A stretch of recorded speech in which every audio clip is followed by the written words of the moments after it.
What's up, everybody? This is Chris. I'm here with Joshua. Now, big news dropped today. We have an original member of the X-Men who is identified as gay. What? And this, yes, it came out today. Literally, figuratively. Yes. It leaked earlier today, which today. sucks, but this is from an issue that's coming out tomorrow. Tomorrow, all new X-Men number 40. And so the news is that Iceman is gay. Do you like this, and how do you feel about it for the character?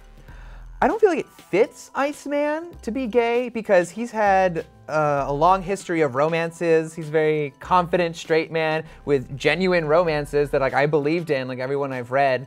So I don't feel like he's been I never felt like he's been secretly hiding something, this whole time. But I will say, ever since Brian Michael Bendis, started this series, he has taken the X-Men from the past and brought them to the future. So young Iceman is the one who came out. And he even brings up in the conversation, you can read the pages, you can find them, you can wait till tomorrow, whatever you want. But in the conversation he has with Jean Grey, he says that, well, my older self is straight.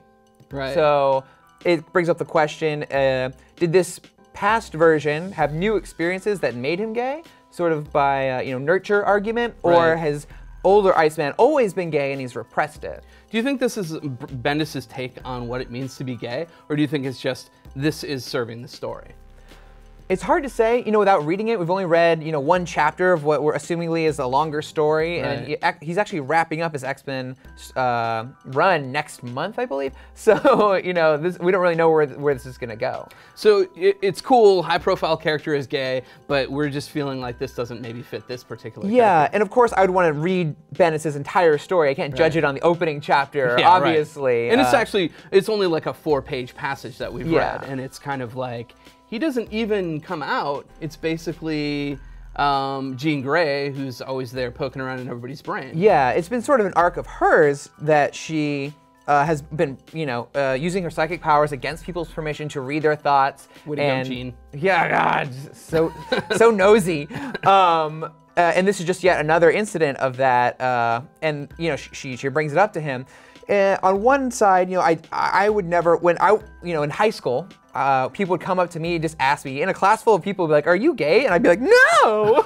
Obviously, I'm super gay, but super gay. Now something in common with Iceman. But I always thought that was very bad to put someone on the spot in a public forum. Whatever your reason is for asking them that, you shouldn't do that to a person. It's their decision to come out when they want, and you shouldn't put that pressure on them. But I do think, even though she invaded his privacy by going to his brain and reading his thoughts, I think it was good that she took him to the side, away from other people, so it was just one-on-one and had a conversation about it. And I thought that was very nice of her to do. And she let him sort of vent and didn't get angry when he lashed out, because of course when someone's invading your privacy like that, you're gonna have those kind of feelings. And they talked it out, and I thought it was a nice sweet moment. And also she said that she was going to keep it just between them two, and he can do what he wants with it on his own time. It's a complicated discussion too, because he knows his older self, who is, who identifies as straight and comes across as straight. Like you said, has been straight for so long in the comics that this feels like it's something totally different. Yeah, it's weird. The X-Men metaphor is already, people who are different and have to get by. They're the minority, who are hated by the masses, which are, gay people or any minority. So he's got double, he's got mutant and he's gay.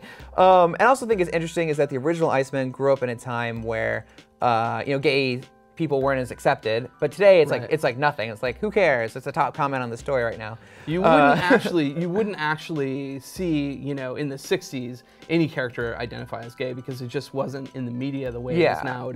It wasn't in art the way it is now. It's just a little bit more, or a lot more mainstream. But I do think, and I give this to Brian Bendis, if the X-Men were written today, I do think one of them would be gay. Of the founding 5, definitely. Because it is actually, like you said, it's kind of the double, the double X-Men thing. You identify with the mutant minority and then sort of the gay minority. So it's an interesting take, and I kind of agree with you. I think if it had formed today, they might be so on the nose as to say, yes, okay, I identify this, and this is how it feels. Just that it would be easier to make that analog. Yeah, and this is obviously explored in X2, X-Men United, my favorite of the X-Men movies. And there's that scene where Iceman does come out to his parents, but as a mutant, and they play with that metaphor. But now it's for reals. So, you know, you're saying, okay, maybe Iceman's not the right guy for the job, but we were talking earlier and you said maybe Angel would have been a good candidate for this. Yeah, he is, of all the X-Men, I feel like, of like the core X-Men at least, he has the least defined personality. Right. And he has had some actually, you know, great romances with female characters like Psylocke.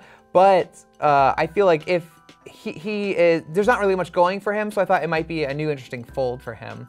But then again, that's never the reason to make a character gay. And, you know, this also feeds into the larger thing of people complaining that, you know, people are taking existing characters who are straight and making them gay for whatever reason. Happened to DC with Alan Scott Green Lantern. You know, who knows when it'll happen again. But yeah, this is a high-profile thing. Again, I'm hesitant to judge it right now because I don't know the whole story. It does feel weird, but I'm always interested to see where it'll go. And more gay people, I'm just, you know, I can't get enough. The more, the better. All right, well, we'll definitely be reading the issue and reviewing it. And for more things X-Men and everything else, stay tuned to IGN.